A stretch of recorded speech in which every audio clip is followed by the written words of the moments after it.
The influencer on Netflix has been anything but successful, as not even Korean netizens spared the show criticism to the point that Netflix came out with a shocking statement. If you haven't seen The Influencer, the show itself got into a controversy before it aired. It's a Korean competition show that took 77 influencers from various social media platforms and had them compete against one another in various disciplines in which they had to prove how influential they really are, no matter if it was a negative or positive influence. The reason why the show got such a bad rep even before it aired was that in fact the ending was completely spoiled by one of the participants. This contestant in question actually revealed who won, and therefore the Korean viewers who tuned in already had an idea of how the show would roll out over the span of 2 weeks during which it aired. As a result, the show's producer Lee Jae-sok and the co-producer Sun Soo-jong struggled to maintain a positive attitude in the media when talking about the show, as you'll see in a second. Netflix even considered not airing the show completely after the controversial contestant did them dirty, but they found a way to get back at him, as you'll soon find out. Now, the spoiler itself wasn't well known to the Western audience, so the viewers who weren't from Korea and watched the show were genuinely surprised by the winner. However, that doesn't mean that they had nothing bad to say along with the Korean audience. The show aired in 2 parts and had 7 episodes in total, but it took the viewers only a few episodes to come out and express not only their discomfort, but also their dissatisfaction with what the show offered because of how pitiful it was.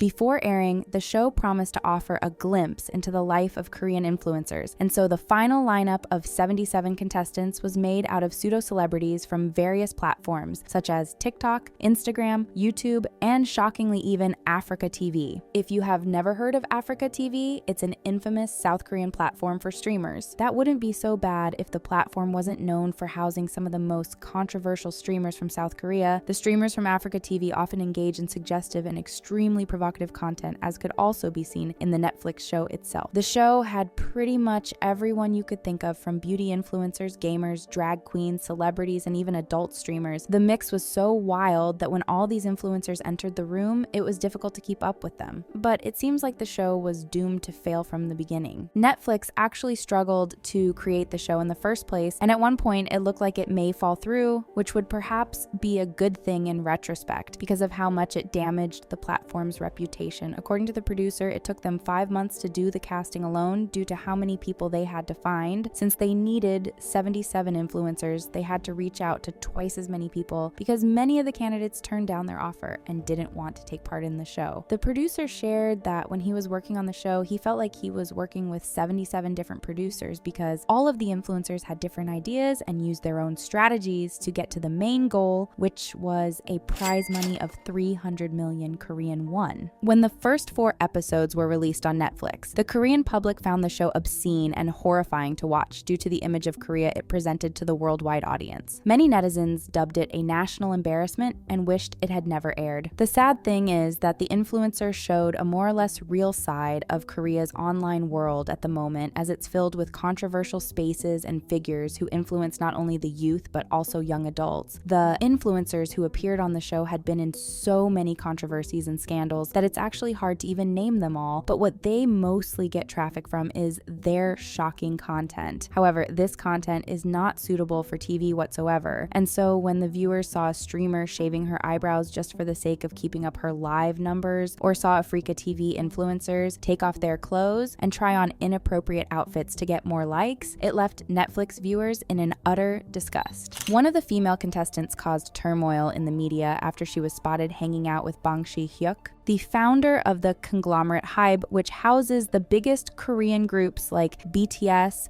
TXT, New Jeans, and others. The contestant in question was Ju Seon, who is an Africa TV streamer focusing on entertaining men by doing provocative dances in tiny clothes and creating other suggestive content. Seon made many Korean netizens question Netflix's standards and morals and left the public in a complete rage when she revealed in one of the episodes that she earned 3.2 billion won last last year from her streaming. That's about $2.4 million just from appearing on camera and dancing in revealing outfits. To some, it appeared that the producers and Netflix attempted to glorify people who were not really meant to be role models, and so this alone left an awfully bitter taste in their mouths. Interestingly, one of the contestants was a big celebrity who was once dubbed as the Prince of Asia. The talk is of Jang Kun-suk, who has starred in many popular K-dramas such as You're Beautiful, You're My Pet, Love Rain, and Bellamy. He became incredibly popular in Japan with his music career, and so it was shocking to see him appear on The Influencer. Although Kun-suk is a well-known celebrity in Korea and everywhere else in Asia, he returned to Korea a few years ago, and instead of getting back to acting, he has launched his career as a streamer and influencer. His appearance on the show didn't do him any justice though, as especially to the international viewers, he lost all the mystery and appeal of a Korean actor and appeared more like an entertainment host and a wannabe influencer, which certainly affected his image in a negative way. It was almost sad to see once a glorious star fall to the standards of people who take their clothes off